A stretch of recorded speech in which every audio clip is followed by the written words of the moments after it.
Alguma vez você já foi assistir um anime de romance e percebeu que o casal secundário avança muito mais do que o casal principal? Enquanto você tem um avanço absurdo no casal secundário, você tem o casal principal mais embolado do que pisca-pisca de Natal. E é por isso que no vídeo de hoje eu quero apresentar pra vocês 5 casais secundários que são muito melhores do que os casais principais, porque principalmente o avanço deles é melhor. Então fiquem ligados românticos de plantão e bora pro vídeo.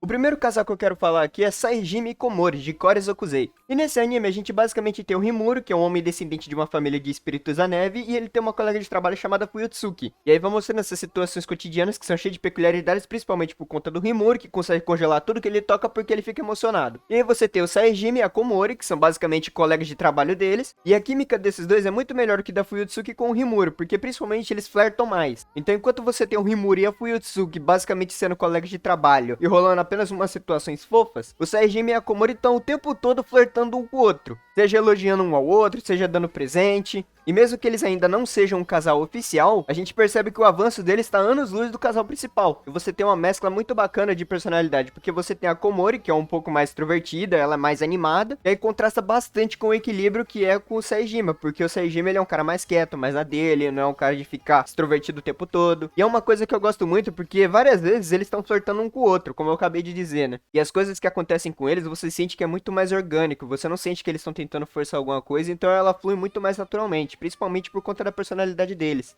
Então o anime ele não precisa ficar fazendo um malabarismo muito grande, eles simplesmente colocam lá, né, de um jeito mais simples, né, e suave, e principalmente não tem todo aquele drama excessivo que tem o casal principal. Então você sente que esses dois eles estão tendo um avanço muito mais divertido, muito mais orgânico e muito mais natural do que, por exemplo, o casal principal que não sabe se vai ou se fica. O segundo casal que eu vou falar aqui é Ibarada e Kosuke, de Hikekoi.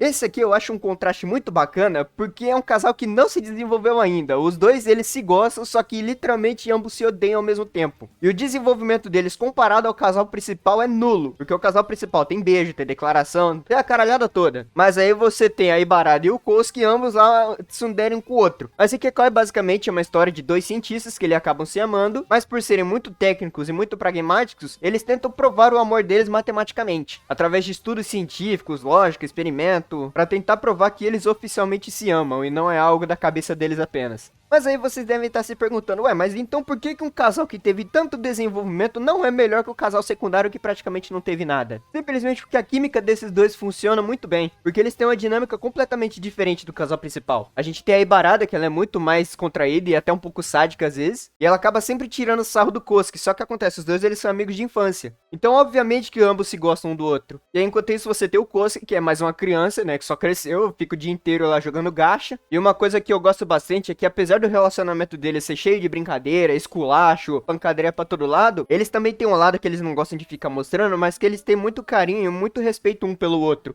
E isso acaba equilibrando muito a diversão com a afeição sincera, né? Falando um pouco sobre spoilers, eu vou citar algumas cenas aqui que eu gosto bastante. A primeira delas é que, assim, a Ibarada, ela é uma pessoa extremamente preguiçosa, não gosta de ficar fazendo nada, só gosta de dormir e jogar videogame. Até que o professor um dia acabou precisando dela pra fazer alguns experimentos, né, algumas pesquisas científicas, e a Ibarada fingiu que não tava nem aí e tal, só que aí quando ninguém tava vendo, ela tava lá fazendo os testes que o professor queria pra ver se o negócio podia dar certo. E absolutamente ninguém sabia disso, só que aí o Kosuke foi lá dentro da sala e viu ela se esforçando. Então ele é o único que conhece esse lado realmente dela, esse lado mais dedicado e que tenta ajudar todo mundo. Outra cena que eu gosto bastante é quando a Ibarada tá rodeada de um monte de gente lá, querendo conversar com ela, o Kosuke foi lá, puto pra cima dos caras, sentando a porrada em todo mundo. Só que aí ocorreu o erro porque os caras só queriam pedir informação. Aí deu ruim. Mas enquanto a Ibarada ficou lá tirando o sarro do Kosuke porque ela fala que ele é um crianção, que sempre tentou proteger ela desde pequeno, e aí deixou o Kosuke todo envergonhado, a Ibarada também ficou toda encolhida lá porque ela ficou feliz que o Kosuke foi lá ajudar ela. E aí pra completar, tem muitas outras cenas que eu gostaria de ficar falando, mas eu também não posso ficar falando só desse anime aqui.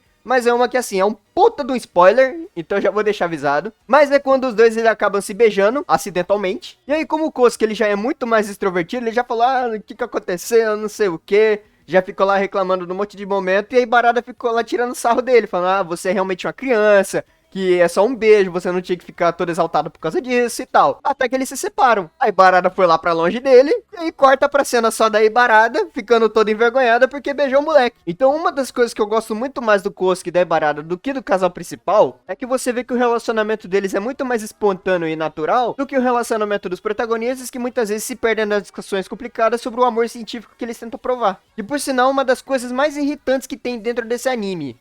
Eles ficam lá de papo furado tentando provar o amor, só que aí, se algo aparece no meio deles que mostra que eles não se amam, eles tentam fazer um enorme malabarismo para que a teoria deles possa dar certo com que os dois se amem. Então é uma das minhas principais críticas, porque se eles realmente não se amassem, por que eles iam se importar tanto em tentar fazer esse malabarismo para tentar fazer a teoria dar certo? Então é por isso que eu gosto muito mais do casal secundário, porque eles são muito mais espontâneos, muito mais divertidos, muito mais naturais. E a gente sabe que vai rolar alguma coisa ali, e quando acontecer não vai ficar nessa enrolação toda. O terceiro casal que eu vou falar aqui é Keisako e Marjorie Doll, de Shakugan no Shana. E sim, eu sei que você tá pensando besteira, esses moleque de mente pervertida. Shakugan no Shana é basicamente um anime de fantasia e ação, onde a gente tem o Yuji. Ele é basicamente um garoto normal, não tem poderes nenhum, só que ele se vê envolvido numa guerra de seres místicos, e por conta disso ele acaba conhecendo a Shana, novamente. Bando de adolescente maluco, para de pensar besteira. Que é uma guerreira, né, uma guerreira de fogo, e acaba protegendo ele e lutando contra esses espíritos malignos. E a série basicamente gira em torno dos conflitos desses dois, ao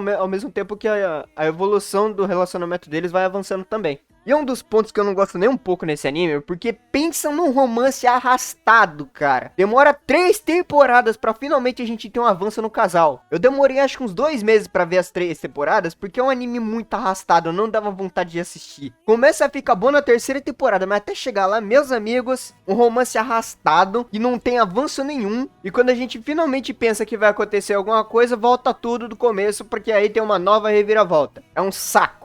E aí, paralelo a isso, a gente tem o casal da Marjorie Doll com o Keisako, que eu acho que é muito melhor, porque, novamente, é muito mais orgânico, e não tem essa enrolação toda. Então a Marjorie, ela já aparece lá logo no começo, sendo uma, por assim dizer, uma rival da Shana, né, até mesmo como uma vilã, praticamente. E o desenvolvimento que ela vai tendo ao longo do anime é uma coisa muito mais valiosa e muito mais bem desenvolvida do que o relacionamento da Shana com o Yuji. Até que no meio de toda essa treta aí, a Marjorie, ela conhece o Keisako, ela começa a morar na casa dele, bebe pra caramba, porque o cara tinha uma taverna de vinho lá no meio da casa dele. E ela muitas vezes tem uma personalidade muito áspera, principalmente no começo do anime. Conforme o tempo vai passando, ela vai evoluindo também, essa personalidade vai ficando mais doce. E o que eu mais gosto é que você vê que o desenvolvimento deles foi muito gradual e muito natural. Não tentaram forçar nada, não tentaram fazer nada que pudesse sair fora da curva, não. Foi um negócio mais gradual, que eles foram desenvolvendo aos pouquinhos e no final você fica feliz que realmente acontece alguma coisa. Porque no começo, o Keisako ele não gostava da ideia da Marjorie dormir na casa dele.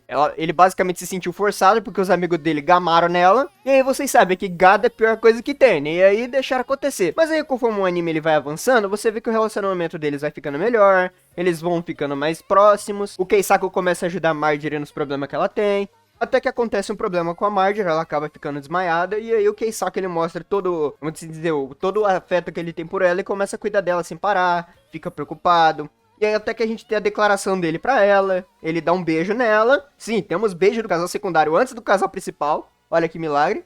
E aí rola toda a declaração entre os dois e tal, e chegamos nos finalmente. Temos aquelas coisas, é isso aí, bando de gente pervertida. Tem a coisa que vocês gostam, mas não mostra, né, obviamente. E o que claramente torna esse casal muito melhor do que o casal principal, é porque é um relacionamento cheio de camada, abarrotado. Tem uma mistura de fragilidade emocional muito maior, uma força que é muito mais envolvente, um desenvolvimento que você sempre fica feliz e com gosto de assistir. Diferente desse romance do Yuji e da Shana, que você não sabe se vai ou se fica. É até difícil explicar como é que funciona o relacionamento deles, porque como eu disse, tem muitas camadas. E sendo algo que tem muitas camadas, vocês já podem imaginar que é extremamente complexo de tentar explicar sobre isso. Então eu acho que pra realmente entender o que eu quero dizer, é só assistir no anime mesmo. Então eu recomendo dar uma chance. Se eu não me engano, são 3 temporadas de 24 episódios. As 2 primeiras são bem arrastadas, mas a terceira fecha muito bem. Então se vocês quiserem dar uma chance a esse anime, eu recomendo bastante. Principalmente por conta do casal secundário. O casal principal vocês podem deixar de lado. Então não esperem muito do Yuji e da Shana, mas esperem muito da Marjorie e do Keisako.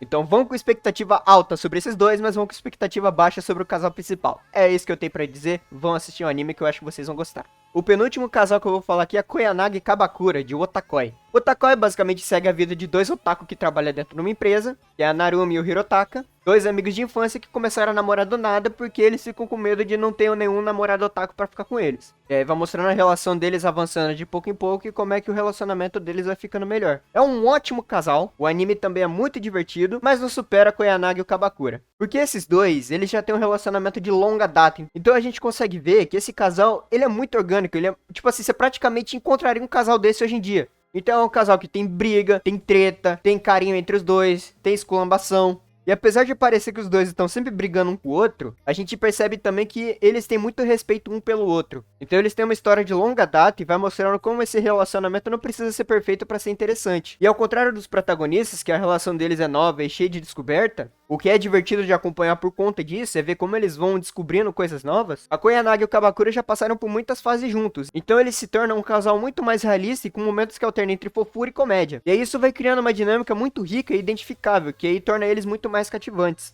Como eu acabei de dizer, o que eu mais gosto nesse casal é que ele é um casal real. É um casal que tem briga, que tem intriga, que tem discussão, mas ao mesmo tempo também tem respeito, tem carinho. E isso é o que faz a gente se identificar muito com eles, porque a gente vê que eles cometem erros um com o outro o tempo todo. Mas sempre que ambos estão passando por dificuldades, o outro vai estar lá para tentar apoiar. E isso é basicamente o que define o relacionamento hoje em dia. Não existe relacionamento perfeito porque são ambas pessoas diferentes com ambas personalidades diferentes. O que pode trazer intriga, pode trazer discussão, pode trazer discordância entre elas. Mas quando você realmente ama uma pessoa, você quer fazer de tudo para estar ao lado dela. O que também leva você a assumir seus erros e pedir desculpa e ver que você estava errado. Ao mesmo tempo também que se você sabe que é o melhor para a pessoa que você mais gosta, você vai fazer de tudo para que aconteça algo que não deixe ela sofrer ao mesmo tempo. E agora, para fechar com chave de ouro, o casal que me deu a ideia de fazer esse vídeo, Sakurai e Kazama de Senpai Gaozai. Esse anime basicamente é uma comédia romântica, slice of life, onde a gente segue a vida da Futaba, que é uma jovem que trabalha dentro do escritório e ela tem que lidar com o senpai dela, que é uma pessoa que tá mais tempo na empresa e tem que ficar supervisionando o trabalho dela. O senpai dela, que tem o nome de Takeda, é grande, barulhento e por muitas vezes acaba irritando ela. Só que ao mesmo tempo ele também é muito protetor. E a história vai focando basicamente na interação diária deles enquanto eles estão no trabalho, né, com um pouco de toque de romance entre os dois. Agora, por que a Sakurai e o Kazama são anos-luz do casal principal? Porque esses dois, eles trazem uma vibe muito mais relaxada e doce, um pouco mais natural do que o casal principal. Então eles têm uma química muito mais óbvia e menos complicada. Fora também o contraste que a gente tem na personalidade dos dois. Enquanto a Sakurai é uma funcionária popular, gentil, super educada, divertida, tenta conversar com todo mundo, o Kazama ele é mais tímido, mais quieto, tenta ficar sempre mais na dele, só que ele é super atencioso com ela, e extremamente sincero também. E o que torna a relação deles muito mais divertida é porque eles têm uma conexão muito mais suave e adorável. E aí muitas vezes a gente tem os momentos juntos deles que são muito menos centrados em mal entendidos e mais interações genuínas. E a gente também tem a relação deles avançando de uma forma muito mais natural, o que faz com que a gente torce muito pra eles. E supera aí muito o casal principal em termos de desenvolvimento romântico, porque o desenvolvimento romântico deles é nulo, não existe. A gente até tem um flerte lá de vez em quando e tal, mas tipo, tá muito longe de rolar alguma coisa romântica entre eles. E é o que eu mais gosto nesse casal, porque enquanto o casal principal tá lá se embolando o tempo todo, não sabe se vai, se fica, se vai fazer alguma coisa, se não vai, a gente tem o casal secundário que não só tá entregando muito mais cenas fofas e divertidas e animadoras pra gente, como muito provavelmente ele já tem o desenvolvimento suficiente pra eu poder falar pra vocês que eles já estão namorando. Dentro do anime não foi nada que foi jogado na nossa cara, algum pedido de casamento, uma aliança, coisa do tipo, mas o que dá a entender dentro do anime é que esses dois já estão namorando e a gente ainda só não viu os dois se declarando um pro outro, mas a gente pode ter quase certeza que esses dois já estão juntos.